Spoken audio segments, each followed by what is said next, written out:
देखिए, अपने कर्म पे सबको भरोसा होता है। मैंने मेरी जनता के साथ शिद्दत से ये 5 साल का सेवा काल एक सेवक के रूप में, एक भगत के रूप में, एक इनके बेटा के रूप में इनके साथ मैंने बिताया है और इनके सुख में, दुख में, इनके मान में हमेशा खड़ा रहा हूँ, इनके सत्कार में हमेशा खड़ा रहा हूँ। और मैंने एक ऐसी लीक बना दी है कि आने वाले समय में कोई विधायक हो, कोई मंत्री हो, जनता को भगवान मानेगा तो ही पनपेगा, अन्यथा खत्म हो जाएगा। सर, भाजपा की टिकट न मिलने की टीस है या निर्दलीय के तौर पर ताल ठोकी है, तो लोगों का प्यार देखकर जोश है। देखिए, मैंने 5 साल इस भारतीय जनता पार्टी की सरकार से वादा किया था, पार्टी को अपनी मां माना था।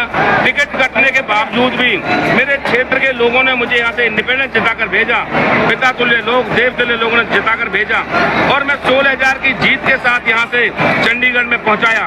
और 5 साल की, क्योंकि माननीय मुख्यमंत्री, पूर्व मुख्यमंत्री मनोहर लाल जी और भारतीय जनता पार्टी पर मुझे पूरी तरह से भरोसा था और 5 साल का वादा किया। आज भी केवल अकेला व्यक्ति अंतिम समय तक, अंतिम क्षण तक भारतीय जनता पार्टी की सरकार के साथ खड़ा रहा, लोगों का जितना काम करवाया उतना किया। और मैंने सोचा था कि जब मैं वफादारी के साथ, समर्पण के साथ, चाहे विधानसभा की बात हो, चाहे लोकसभा की बात हो, चाहे चुनाव की बात हो, चाहे विधानसभा में जवाब देने की बात हो और राज्यसभा के चुनाव की बात हो, मैंने इनसे धन नहीं मांगा, मैंने इनसे केवल काम मांगे। और मैंने सोचा था कि मुझे टिकट से नवाजा जाएगा, ऐसे गद्दार व्यक्ति को टिकट दिया, क्योंकि जो गद्दार हैं वो गद्दारों का ही साथ देते हैं। और वो गद्दार, दूसरा गद्दार जिसको टिकट मिला, उस गद्दार के लिए कहता है ये करप्शन पाल है, ये हर भ्रष्टाचार का जनक है, हर भ्रष्टाचार में इसका हिस्सा होता है, उन्हीं बाबूजी को टिकट दे दी। तो ऐसे गद्दारों की पृथ्वी में नहीं चलेगी। आपने और की बात करी, 2029 के बाद स्वरूप अलग होगा, तो क्या नई पार्टी बनाने? निश्चित तौर पर ये चुनाव 2024 का चुनाव 2029 में सरकार बनाने का चुनाव होगा, अपनी पार्टी खड़ा करने का चुनाव होगा। क्योंकि मैंने जिस प्रकार से माननीय मोदी जी को, माननीय मनोहर जी को, भारतीय जनता पार्टी को अपना सब कुछ माना, एक बार टिकट कटी फिर भी माना और ये लोग बाज नहीं आए, इसलिए क्योंकि मैं देश से प्रेम करता हूँ, इसलिए मैंने मोदी से प्रेम किया, मैंने भारतीय जनता पार्टी से प्रेम किया। हरियाणा में 2029 में आने वाली सरकार हमारी चाबी से चलेगी, ये दावा करके आज मैंने दोबारा भाजपा की मोदी में। देखिए, भारतीय जनता पार्टी हो, कांग्रेस हो, एक अकेला एमएलए सरकार तो नहीं बना पाएगा, लेकिन मैं आपको ये दावा करता हूँ, जो भी पार्टी मुझसे समर्थन चाहेगी, निश्चित तौर पर मेरे क्षेत्र की 36 बिरादरी मुझे दोबारा विधानसभा पहुंचाएगी, मैं ये जानता हूँ और वो विरोधी भी जानते हैं। लेकिन इस बार अगर किसी को समर्थन चाहिएगा तो मेरी क्षेत्र के बीच में, लोगों के बीच में, जनता के बीच में आएगा, नाक भी रगड़ेगा, माफी भी मांगेगा और इनके प्रति खेद भी व्यक्त करेगा, उसके बाद किसी को समर्थन। कई चेहरे बड़े ऐसे भी नजर आए जो पिछले चुनावों में साथ नहीं थे और जो पहले लोग थे वो भी काफी संख्या में नजर आए। देखिए, मैं कहता हूँ ये जनता जानती है, मर्द की तो गर्दी बहुत है, नेता की जवान बहुत है। इन्होंने मुझे 5 साल देखा और ऐसे बहुत सारे नए सरपंच साहब हैं, ब्लॉक समिति के चेयरमैन हैं, बहुत सारे और भी मौजूद लोग हैं जिन्होंने मुझे पिछले चुनाव में वोट ना दिया।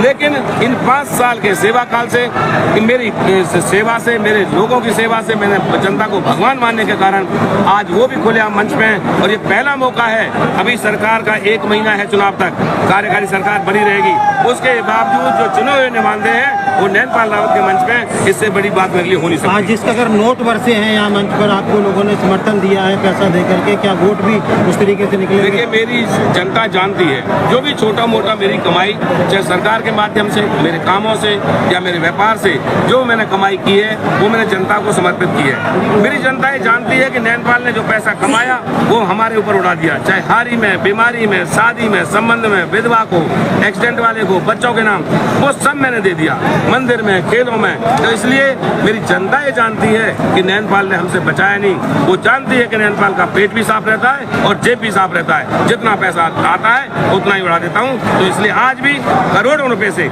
मुझे इन्होंने आश्वासन दिया, करोड़ों रुपए मुझे आज दिए हैं, उनकी कुछ घोषणा हुई है, कुछ नकद आए हैं और मैं दावा करता हूँ ये भगवान रूपी जनता है, मुझे पैसे पैसे से ना पीछे कभी छोड़ा। बहुत लोगों को तकलीफ होगी, बहुत लोग सोचते होंगे पैसे से कमजोर है तो चुनाव नहीं लड़ेगा। अरे सरदारों, पहले गद्दारों, पहले तो मेरे पास ठंडी भी नहीं, आज तो कोई थोड़ा बहुत जुगाड़ तो मेरे पे पड़ा है, बाकी जनता कर देगी। यानी सर जनता के टिकट पर नैनपाल रावत दोबारा से निर्दलीय ताल ठोक रहे हैं। बिल्कुल, देखिए मैंने आपको अभी 2-3 दिन पहले कहा था मैं डिप्लोमेटिक व्यक्ति नहीं हूँ। लोग कहते हैं कि हम भाई महापंचायत होगी तब निर्णय लेंगे। आज आपने यहाँ 8-10 हजार लोगों का हजूम देखा है, जिनके लिए ना मैंने गाड़ी दी, ना मैंने कोई साधन दिया, ना बस, ना कोई पैसा, और अपने अपने साधनों से, ट्रैक्टरों से, बाइकों से, गाड़ियों से, इवन देन कुछ लोग बस भी कर लेकर गए हैं। इतनी ताकत के साथ आए हैं। आज ही गद्दारों को ये महसूस हो जाएगा, ये पता लग जाएगा कि पृथला में फूल नहीं खिलेगा जब तक नैनपाल बैठा है। ये नोट वोट में बदलेंगे। हाँ भाई, जिसने नोटी दे दी है उसे वोट देने में तकलीफ नहीं है, पिछला रिकॉर्ड को तोड़ देंगे। पिछले 66,000 वोट मिली थी, 1 लाख वोट का नारा है, 1 लाख वोट पार होगा। और जिसमें दम लगाना, जितना दम लगाना लगा लेना। गद्दारों को सबक सिखाना जानते हैं, गद्दारों को जिता भी सकते हैं तो गद्दारों को सबक भी सिखा सकते हैं। पहले भी सिखाया, अब भी सिखाएंगे।